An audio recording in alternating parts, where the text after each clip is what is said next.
Salut les amis, aujourd'hui on se retrouve pour vous présenter la canne Dropshot Prisme X, un petit moulinet prisme, et on va parler montage. C'est une bonne saison pour attaquer les perches en drop, à pêcher tout doucement le long des structures, sur des fosses, sur des cassures, à animer très lentement. Les perches sont regroupées, donc on va essayer de les trouver. La canne qu'on va utiliser aujourd'hui, c'est la Prisme X Dropshot en 5,21, avec une action quand même assez souple en sillon. C'est un sillon en fibre de verre où on ressent vraiment tous les détails du fond, les animations vraiment minimalisme des leurres, et sur des petites perches on sentira tout de suite la touche. Accompagné avec un petit prisme en 2005 ou 1000, ça le fait exactement pareil. Une petite tresse en 10 centièmes, 12 centièmes, ce qu'on va chercher c'est quand même les perches. Donc ça fait un petit combo vraiment léger, parfait pour débuter pour le drop shot, c'est nickel. On va vous présenter 4 alternatives de montage drop pour pêcher les perches principalement. Ça peut s'y prêter aussi pour le cendre. Donc je vais vous dévoiler les 4 montages que j'utilise régulièrement pour pêcher en drop. Donc on va commencer avec un petit fluoro en 20 centièmes. On va attaquer les perches. Donc je vais vous montrer le drop classique, le montage que j'utilise les 3/4 du temps. Donc le raccord 13 fluoro, je fais un petit nœud all bright. Ça tient bien, c'est assez discret. Hop. Je prends un bon 1,50 m de fluoro. Donc pour commencer, je prends un petit hameçon simple. Je passe le fluoro de la pointe vers l'extérieur. Je me laisse environ 30-40 cm de fluoro. Je fais une boucle, toute simple. Je mets mon hameçon au niveau de la boucle. En fait, je vais venir passer mon hameçon dans la boucle en emprisonnant les deux fils. Je vais faire 5 tours et après je tire sur les deux morceaux de fluoro en humidifiant toujours. Voilà. Et en fait, le nœud, il est aussi bien au-dessus qu'en dessous et ça permet d'avoir une présentation vraiment très droite de l'hameçon. Ça évite que le leurre, avec le poids du leurre, que l'hameçon vienne se mettre vers le bas et on a toujours une présentation vraiment perpendiculaire, parfaite. Au bout, je vais prendre un petit plomb striking en tungstène et on a juste à venir le pincer sur le bout du fluoro parce que c'est une petite agrafe. Comme ça, on peut venir régler vraiment notre profondeur de nage du leurre. Si je veux qu'il nage comme ça à 40 cm, je le déclipse. Et si je veux que mon leurre il nage vraiment dans 15 cm d'eau, hop, et on peut laisser pendre le fluoro, ça gêne en rien. Et après sur notre hameçon, on peut mettre un peu tout type de leurre. On peut mettre des petits slicks, des petits grubs, les petites créatures UV flottantes. Ça le fait très bien parce que justement ça permet de faire des longues pauses. Le montage reste vraiment droit et ça peut faire vraiment la différence. C'est ce qu'on va essayer. Par contre, petit conseil, sur les créatures UV comme ça, flottantes, évitez de les mélanger avec d'autres leurres parce que c'est un matériau spécifique qui a tendance à fondre avec d'autres matières plastiques. Et du coup, dans les boîtes, le gros problème, c'est que ça fond et puis vous vous retrouvez avec une petite pâte où il n'y aura plus de leurre utilisable. Donc laissez-les dans les packaging, ça sera beaucoup mieux.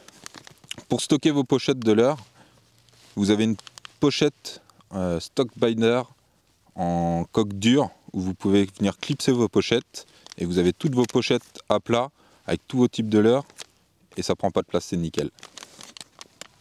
Du coup, je vais venir juste piquer mon leurre en tête sur l'hameçon comme ceci et c'est parti.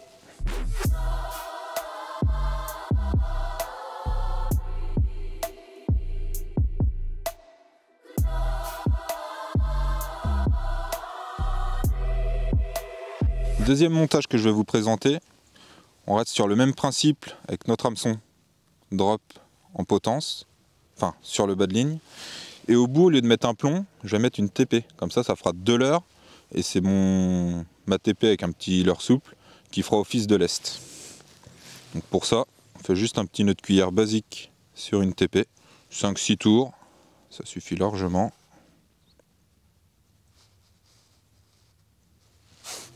Toujours humidifier un petit peu.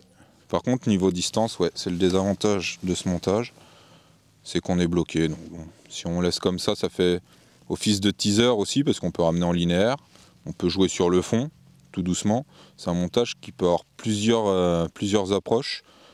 Si on tombe sur des bandes perches qui sont actives, bah ça fait de leurre à l'eau. Ça permet de faire des doublés, des fois c'est un peu fun. Et puis on peut poser pareil, toujours sur le fond, animer tout doucement auprès des structures, des arbres immergés, etc. Donc là-dessus, on peut mettre tout type de leurre souple. Hein. On va mettre un petit slick.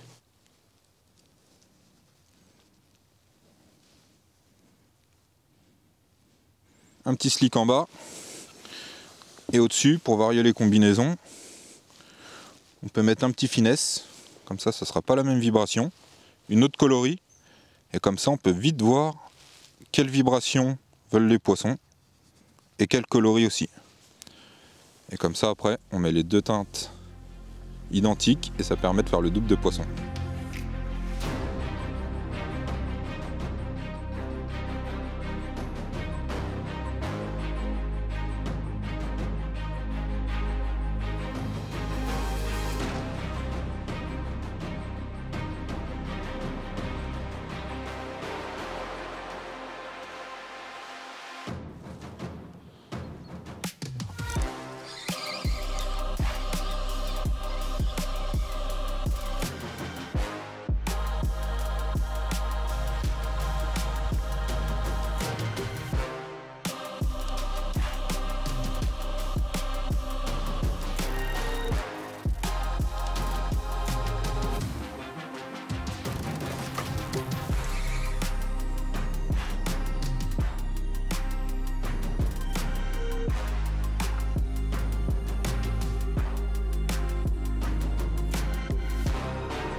Troisième montage, on met 2 hameçons sur le bas de ligne. Comme la réglementation en France nous autorise à avoir 2 hameçons par ligne, ce qui permet de représenter 2 leurres différents dans l'eau et de trouver encore une fois de plus ce qui va mordre le plus, la coloris, la vibration. L'avantage par rapport à une tête plombée comme le montage précédent, c'est qu'avec du coup le bas de ligne avec un plomb où on peut régler le fond pour le dernier leurre qui peut pêcher vraiment à la distance qu'on veut, et puis on peut présenter vraiment 2 petits leurres avec ce type de montage pour vraiment pêcher les petites perches.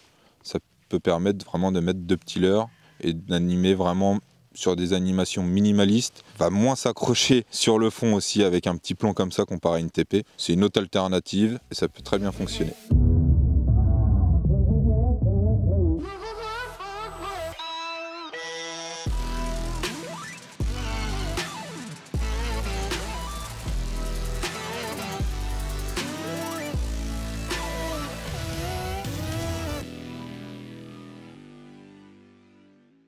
Cette fois-ci, je vais mettre un hameçon texan, comme ça on pourra vraiment exploiter tous les arbres morts, toutes les structures, les rochers et tout ça, en évitant de s'accrocher.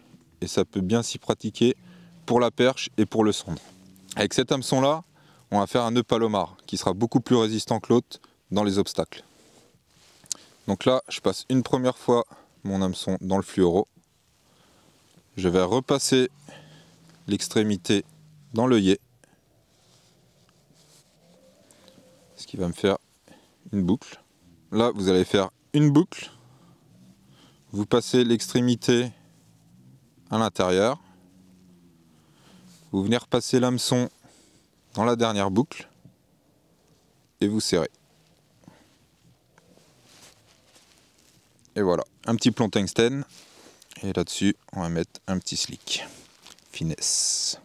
Comme un texan classique. Et là, on peut revenir piquer le leurre, la pointe de l'hameçon un petit peu dans le leurre, sur le côté, comme ça, ça évite qu'il s'accroche. Et c'est parti. Hop.